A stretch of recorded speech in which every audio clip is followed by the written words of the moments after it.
Саламатсыңарбы балдар? Бүгүн бизде кайрадан кыргыз адабияты сабагы. Сабактын темасы Ажар повести. Касымалы Байалиновдун Ажар повести бизге окууга сунушталган. Ажар кыргыз адабиятындагы туңгуч повесттердин бири. Ал 1928 жылы жарык көргөн. Повесттин башкы каарманы Ажар аттуу жөнөкөй кыргыз кызы. Ажар адабиятта 1916 жылга үркүнгө коюлган чоң эстелик, адабий эстелик деп айтышат адабиятчылар. Чыгармада кыргыз элинин башына түшкөн 16 жылдагы кайгылуу үркүн жана анын курмандыгы болгон Ажардын окуясы сүрөттөлөт. Бул трагедиялуу образы менен кыргыз элинин ошол кездеги башынан өткөргөн апааты берилген. Повесттин мазмунун логикалык чынжырчаларга бөлөбүз. Биринчиси, Ажар үркүнгө чейин Ажар Айткулунун караганда көргөн жалгыз кызы болчу. Ажар үркүнгө чейин эч бир жамандык көрбөй, бир үйдүн эркеси болуп өстү. Экинчиси, көтөрүлүштүн чыгуу себеби түтүнгө бир кишиден ирет болуп, аскерликке чыксын деп манаптар буйрук кылышты. Ал иретке Айткулууну да чыгармак болушту.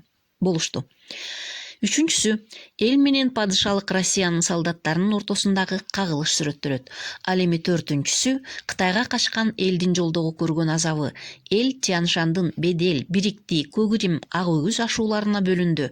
Батманын айылы Ак өгүздү ашмакчы болду.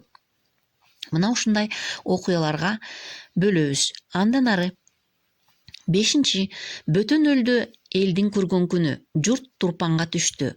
Тарап шаар-шаарга кете баштады. Батма, Козбек болуп Турпанда калышты. Экөөнүн тең колдорунда малдан түгү жок.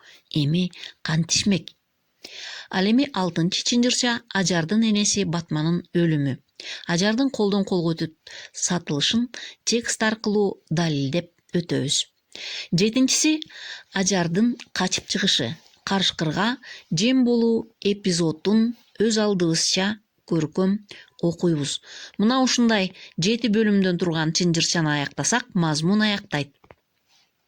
Эми элдик болуп кеткен монолог жөнүндө.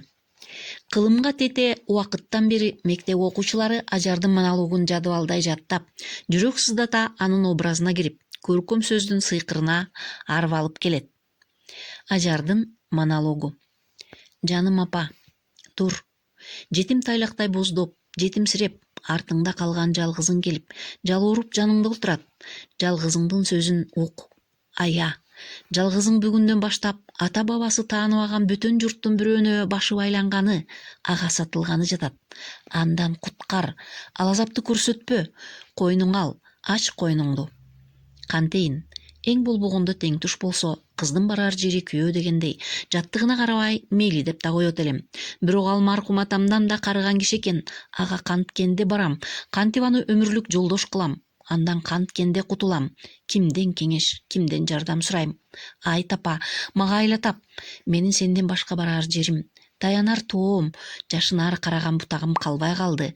Бирок сен апа жоксуң. Сен боорусу кара жердин койнунда өлүк уйкуда жатасың.